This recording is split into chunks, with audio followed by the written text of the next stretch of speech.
సుమన్ టీవీలో మీ business promotions కోసం ఈ కింది నెంబర్ను సంప్రదించగలరు.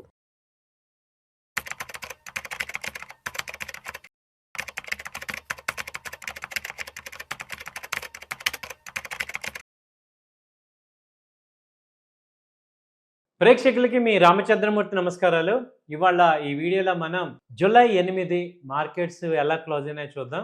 ఇవాళ మార్నింగ్ స్టాక్ మార్కెట్స్ కొంత గ్యాప్ డౌన్ వచ్చిన 100 పాయింట్స్ నిఫ్టీ డౌన్ అయినా ఈవినింగ్ వచ్చేపాటికి దాదాపు 2% డౌన్ అయ్యి 516 పాయింట్స్ డౌన్ అయింది. పెద్ద ఎత్తున ఈ మధ్యకాలంలో చూస్తే ఇది ఒక పెద్ద ఫాలు.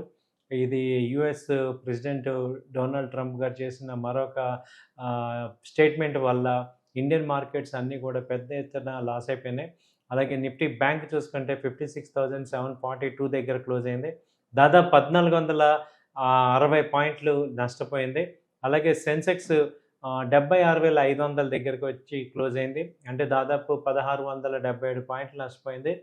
బ్యాంక్ నిఫ్టీ ముఖ్యంగా అన్ని 2.5%, సెన్సెక్స్ 2%, అలాగే నిఫ్టీ 2% ఈ మధ్యకాలంలో ఎప్పుడు ఇంత ఇదిగా లేదు. అలాంటిది 2% లాస్ అవటం జరిగింది. సో అలాగే క్రూడ్ ఆయిల్ చూస్తే ఒక్కసారిగా 6% పైకి ఎగ్గబాకింది. 6,500 నుంచి ఇప్పుడు 7,100 దాకా వచ్చింది. సో ఏం జరుగుతుంది మార్కెట్లో, ఏమైపోతుంది? మొన్నటిదాకా బాగుంది. Iran US markets, Iran US Trump గారు ఒక అగ్రిమెంట్కి వచ్చారు అన్నది. నిన్న మొన్న 2-3 షిప్స్ డిస్టర్బెన్స్ అవటం వల్ల వీళ్ళు పనిష్మెంట్ స్ట్రైక్స్ అన్నారు. ఒకసారిగా మళ్ళీ ఈ యుఎస్ శాంక్షన్స్ వేస్తున్నాం అన్నారు. సో ఫెడ్ వడ్డీ రేట్లు వచ్చే టైంలో ఇలాంటి గందరగోళాన్ని చూస్తుంటే ఇది నిజం అనాలా, లేకపోతే మళ్ళీ ఒకసారి మ్యానిపులేషన్ అనాలా అనేది అర్థం కావట్లేదు. గత 4 నెలలుగా చూస్తుంటే ట్రంప్ గారు పరిస్థితి చూస్తుంటే ఇది ఒక సీరియస్గా మనం ఏంటంటే ఈ ఒక ఎవ్రీ స్టేట్మెంట్కి హెవీగా ఎమోషన్స్ అయిపోయి అందరూ కూడా సైకలాజికల్గా డిస్టర్బ్ అయిపోతున్నారు. ఇండియాలో ఇంత డిస్టర్బెన్స్ ఇంకా వార్ అవ్వలేదు, అసలు వార్ కూడా జరగలేదు. 2.5% ఫాల్ అనేది పెద్ద ఎత్తున. దీన్ని బట్టి ఏంటంటే ఇండియన్ పీపుల్ ఎంత ఎమోషనల్గా ఉన్నారు. అలాగే ట్రేడ్ చేసేవాళ్ళు కానీ లేకపోతే ఇన్వెస్టర్స్ కానీ ఎంత వల్నరబుల్గా అయిపోతున్నారు అనేది ఇవాళ ఫాల్ని అర్థమవుతుంది. యాక్చువల్గా అయితే మార్కెట్స్ ఇంత కొలాప్స్ అవ్వాల్సిన అవసరం లేదు, కానీ న్యూస్ అంత ఇంటెన్సిఫై అవుతుందా, మళ్ళీ వార్ వస్తుందా అని చాలామంది ఏమవుతున్నారంటే గడగడలాడిపోయినట్టు అనిపిస్తుంది. సో మార్కెట్స్ మనం చూసాము, వార్ వచ్చినా కూడా మనకి ఇంత తగ్గలేదు. ఇప్పుడు 23,000 వచ్చింది, మళ్ళీ పుల్ బ్యాక్ ర్యాలీ వచ్చింది. కాబట్టి ఏంటంటే మేము చెప్పేది అంత ప్యానిక్ అవ్వకండి, ఇన్వెస్ట్ చేసుకోండి. ట్రేడ్ రాకపోతే టెక్నికల్స్ లెవెల్స్ రాకపోతే వదిలేసేయండి. కానీ మీరు రాంగ్ ట్రేడ్స్ చేసుకోవటం కానీ రాంగ్ అయిపోవటం, మీ యొక్క మెయిన్ ఫైనాన్స్ని కాపాడుకోవటం అనేది ఇంపార్టెంట్ అనేది ఇప్పుడున్న పరిస్థితిలో అర్థమవుతుంది. మీకు అది చెప్తున్నాం.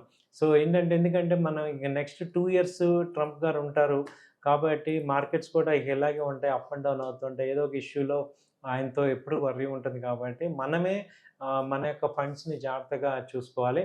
సో ఇవాళ ఉన్న పరిస్థితుల్లో ఇవాళ చూస్తే ఏ సెక్టర్స్ బాగా డౌన్ అయ్యాయని చూస్తే బ్యాంకింగ్ సెక్టర్ దాదాపు 2.5% డౌన్ అయింది.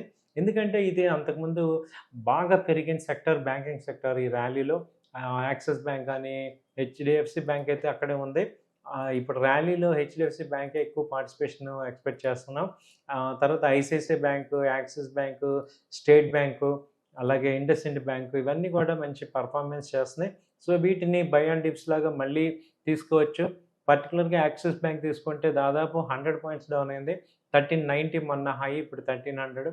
మొన్న లో వచ్చి 1240, అక్కడి నుంచి 1380 దాకా పైకి వెళ్ళింది. సో ఇది మళ్ళీ ఇక్కడ బై అండ్ డిప్స్ లాగా తీసుకునే అవకాశాలు ఉన్నాయి. అలాగే ఐసిఐసిఐ బ్యాంక్ తీసుకుంటే దాదాపు 1430 నుంచి ఇవాళ 1380 దాకా వెళ్ళింది. దాదాపు 50-60 పాయింట్స్ డౌన్ అయింది. సో అలాగే ఎస్బీఐ అయితే రెగ్యులర్గా 1050 ఉంది, అక్కడి నుంచి ఇప్పుడు 1017 అలా వచ్చింది. సో ఇవన్నీ బ్యాంక్స్ అన్నీ కూడా ఒక కొంచెం కరెక్షన్ దిద్దుబాటుకి వచ్చింది. అలాగే ఫైనాన్స్ కంపెనీస్లో చూస్తే చోళా ఫైనాన్స్ ఒకటి చాలా మంచి పెర్ఫార్మెన్స్ చేసి 1870 ఆ రేంజ్ నుంచి ఇప్పుడు 1770 ఆ రేంజ్ ఉంది. ఇది బాగా 100 పాయింట్స్ తగ్గింది. ఇది మంచి అప్ ట్రెండ్‌లో వెళ్తుంది. ఇక్కడ మళ్ళీ 1720, 1730లో మంచి ఇన్వెస్ట్‌మెంట్స్ చేసుకోవచ్చు అనేది అర్థమవుతుంది. టెక్నికల్‌గా కూడా పాజిటివ్‌గా ఉంది. సో, అలాగే ఇప్పుడు ఇవాళ తగ్గిందా అలా చూస్తే ఇండిగో ఒకటి తగ్గింది. ఇండిగో తీసుకుంటే ఇండిగో కూడా అంతకుముందు మంచి రికవరీ వచ్చింది. 4,300 నుంచి ఇప్పుడు అది 5,500 దాకా వెళ్ళింది. అలాంటిది ఇవాళ దాదాపు 5% ఫాల్ అయింది. సో, అది మళ్ళీ ఆయిల్ రేపు రికవర్ అయినప్పుడు ఇది కూడా దీని మీద కూడా ఒక లుక్ వేసుకొని 5,000 అలా వచ్చినప్పుడు మళ్ళీ కొంచెం ఇన్వెస్ట్‌మెంట్ చేసుకోండి. సో, ఈ మార్కెట్ ఏంటంటే బేసిక్‌గా ఇన్వెస్టర్స్‌కి బావుంటుంది. కంప్లీట్‌గా ట్రేడర్స్‌కి ఫేవర్‌గా లేదు. అంటే మనం బారోడ్ స్ట్రెంగ్త్ ఇప్పుడు రూ. 1,00,000 మనది ఉంటే 3,00,000 ఎంటీఎఫ్ తీసుకుంటాను. వాటిలో ట్రేడ్ చేస్తానంటే చాలా ఇబ్బంది అవుతుంది కాబట్టి రూ. 1,00,000 ఉన్నోళ్ళు 50,000 ఇన్వెస్ట్ చేయండి. మళ్ళీ 50,000 మళ్ళీ తగ్గినప్పుడు కొనుక్కుంటాను అనే వాళ్ళకి నిజంగా బాగా కలిసొస్తుంది. ఓన్లీ ఓవర్ ట్రేడ్ చేస్తాను, లేకపోతే ఆప్షన్స్ విపరీతంగా చేస్తాను అనే వాళ్ళెవరికీ కూడా మార్కెట్ ఫేవర్‌గా లేదు. సో, కాబట్టి ఎందుకంటే వోలటిలిటీ హెవీగా ఉంది. కాబట్టి ఇప్పుడు ఇండిగో ఉంది. వీటిని బై అండ్ డిప్స్ లాగా చేసుకొని ఇన్వెస్ట్‌మెంట్ పాయింట్‌లో 1 వీక్, 10 డేస్ అలా వెయిట్ చేస్తున్నంటే ఒక మంచి ఆపర్చునిటీ అయితే వస్తూ ఉంటుంది. సో, ఇది. సో, అలాగే ఎల్ఎన్‌టీ ఒకటి తగ్గుతుంది. దాదాపు ఎల్ఎన్‌టీ 4,300 నుంచి ఇప్పుడు 3,800 అలా వచ్చింది. సో, ఈ ఆటోమొబైల్ కంపెనీస్ కూడా తగ్గుతున్నాయి. ఆటోమొబైల్ గానీ, ఈ తర్వాత ఇది ఫార్మా కంపెనీసు, టెక్ కంపెనీసు ఇవన్నీ కూడా మంచి పెర్ఫార్మెన్స్ వస్తున్నాయి. సో, ఇవాళ ఫైనాన్స్ వచ్చి 2% మైనస్ అయింది. అలాగే ఐటీ 2%, 1.5 2% ఆల్మోస్ట్. ఇన్ఫ్రా కూడా బాగా డౌన్ అయినాయి. ఈ మధ్య ర్యాలీ బాగా ఇన్ఫ్రాలో ఉంది. ప్రెస్టీజ్ కానీ, లోదా కానీ, అలాగే ఓబరాయిల్టీ కానీ, డిఎల్ఎఫ్ ఇవన్నీ బాగా వెళ్తున్నాయి. ఇవి చిన్న కరెక్షన్ దిద్దుబాట్లు వచ్చాయి. గోద్రేజ్ ప్రాపర్టీసు సో, వీటి మీద కూడా ఒక లుక్ వేయొచ్చు. సో, ఇవి కూడా మళ్ళీ బై అండ్ డిప్స్ మళ్ళీ ర్యాలీ వచ్చినప్పుడు ఇవన్నీ కూడా మూవ్‌మెంట్ ఉన్నాయి. సో, ఇది కూడా ఒక కరెక్షన్ కూడా హెల్తీ అనుకోవచ్చు. ఎందుకంటే హై లెవెల్‌లో ప్రాఫిట్ బుకింగ్ అయ్యి మళ్ళీ కింద లెవెల్‌లో మళ్ళీ ఇన్వెస్ట్ చేసుకుంటే మంచి ప్రాఫిట్స్ అనేది గెయిన్ అవుతుంటాయి. సో, ఓవరాల్‌గా బ్యాంక్ నిఫ్టీ రేపు కూడా ఎలా ఉంటుంది అంటే యుద్ధ తీవ్రతను బట్టి రేపు కూడా ఇదే కంటిన్యూ అవ్వచ్చేమో. టెక్నికల్‌గా నిఫ్టీని ఇది కేవలం మా యొక్క సెబీ రూల్స్ ప్రకారం మేము ఓన్లీ ఒక ఎడ్యుకేషన్‌లా చెప్తున్నాం గానీ, మీరు కూడా 1, 2 సార్లు చూసుకోండి.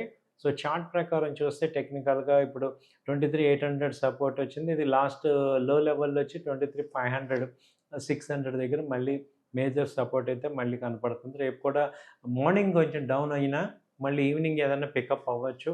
సో, కాబట్టి మీరు వెయిట్ అండ్ వాచ్ చేసుకొని మీ యొక్క రిస్క్ మేనేజ్మెంట్‌ని జాగ్రత్తగా చూసుకొని కాషియస్‌గా చేసుకోవాల్సిందిగా కోరుచున్నాను. థాంక్ యూ అండి. నమస్తే.